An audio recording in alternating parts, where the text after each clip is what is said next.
Hi there and welcome back.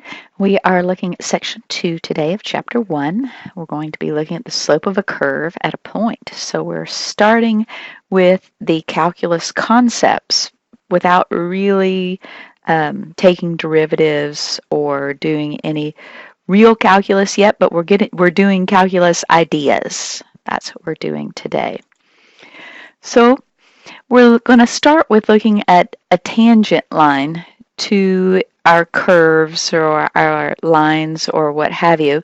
A tangent line to a circle, if we look at that, is just a line that touches the circle in one point and doesn't go through the circle, just touches it at one point. And you can see by thinking about this circle, the line that just touches it, just touches at one point. Let me get my ink writer on here. All right, good deal. Let's see, I think he's on. So it's just going to touch at one point. So that would be a tangent line. That would be a tangent line. That wouldn't be. That would be a tangent line. We're going to look at other kinds of curves. Here's a curve here that's blowing up that circle, and you can see how he's just touching in one point. Now, this next slide that was so excited to get to show itself, if we look at tangent lines to each of these points P, we'd see that this one would look something like that. This one would actually just kind of go straight across, wouldn't it? That would be the tangent line for this one. This one's kind of a weird one. How would I draw? Oh, it would look like this. That's how that one would look. Tangent line here. Oh, I can draw that one. That one looks like that. So it's just a straight line that touches at that point and doesn't go through it more than once. So the slope of a curve at a point P is the slope of the tangent line to that curve at P.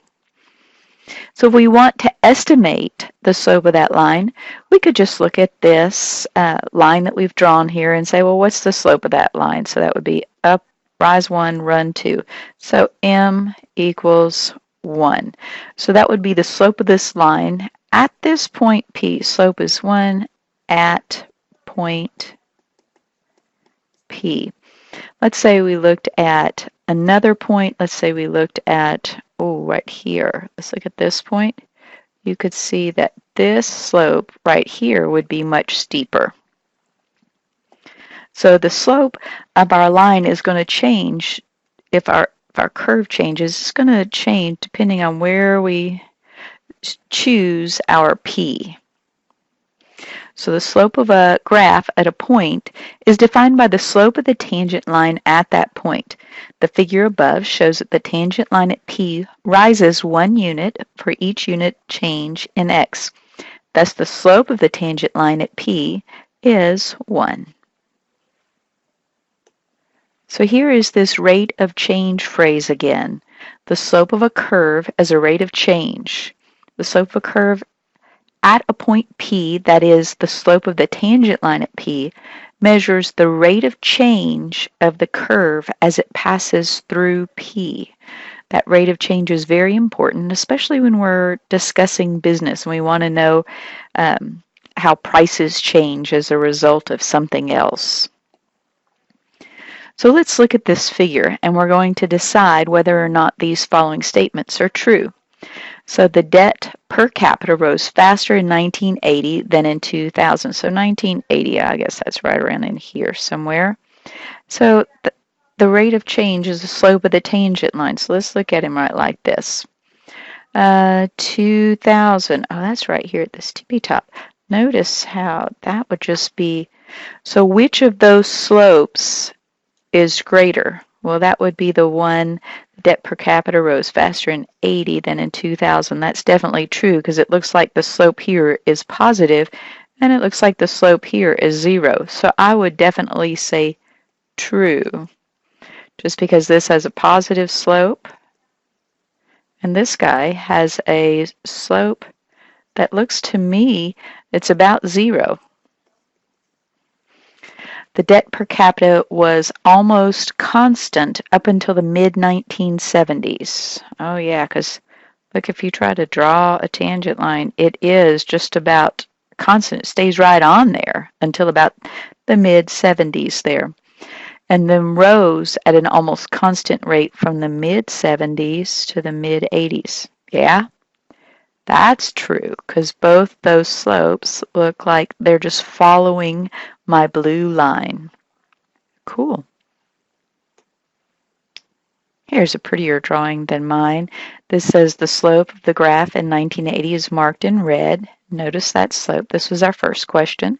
And the slope of the graph in 2000 is marked in blue using tangent lines. And it does appear that the slope of the red line is steeper than the line of the blue, or is steeper of the two. Therefore, it's true that the debt per capita rose faster in 1980 than in 2000.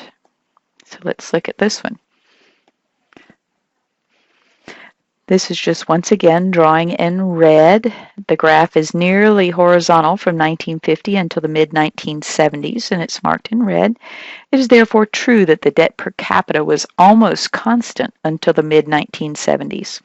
Further, since the graph is a nearly straight line from the mid-1970s, right here, to the mid-1980s right in here, and it follows that original, and it's marked in blue, is therefore true that the debt per capita rose at an almost constant rate during those years. And these are calculus concepts because I'm looking at how the graph changes over time, or over that x. That is a pure calculus concept, is looking at not just the graph as a static or non-moving picture, but looking at the graph as it moves. Is it going up? Is it going down? That's calculus. Now we will get to how to find the slope of the tangent lines later on, but for your homework you will need to know these two slope formulas. The slope of the tangent line to the graph of y equals x squared, and it has to be exactly y equals x squared at the point xy, is this. So there would be your slope if you had an x squared. The slope of the tangent line to the graph of y equals x cubed at this point would then be 3x squared. So you will have homework problems that you'll need to use this. So let me show you how to use it. So we have this y equals x squared, and I would like to know at this point y equals, so we have this y equals x squared. He looks like this. And at the point negative 0.4, so if that's 1 and that's 1, so at the point negative 0.4, so it'll be right around in here, and 0.16, what's the slope there? So I can kind of look at that and tell you. Let me get it in a different color. Let's put it in like a red. So the slope there should end up being negative. Notice that the slope of the tangent line is negative there. So let's find that slope. I said that the slope of the tangent line is going to be 2 times x. Well, here's my x, here's my y, and it has to be at that particular point, because notice that the slope changes depending on where I'm at on this graph. So the slope would then be 2 times negative 0.4.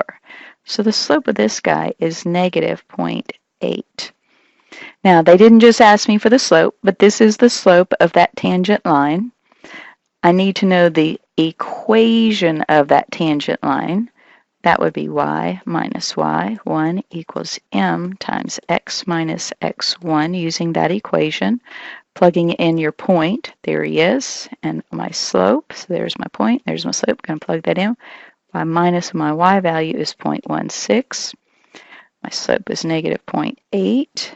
X minus this negative 0.4, and then I'll do some computation and tell you what we get. All right, just multiplying that out, that's what I get there. I multiplied the 0.8 times everybody. I'm going to add 0.16 to both sides, and this is what I end up with. This is the equation of this tangent line right there. Notice that his slope is going to be the negative 0.8. See how he's going downhill. And his y-intercept will be negative 0.16. That looks about right for my graph too, doesn't it?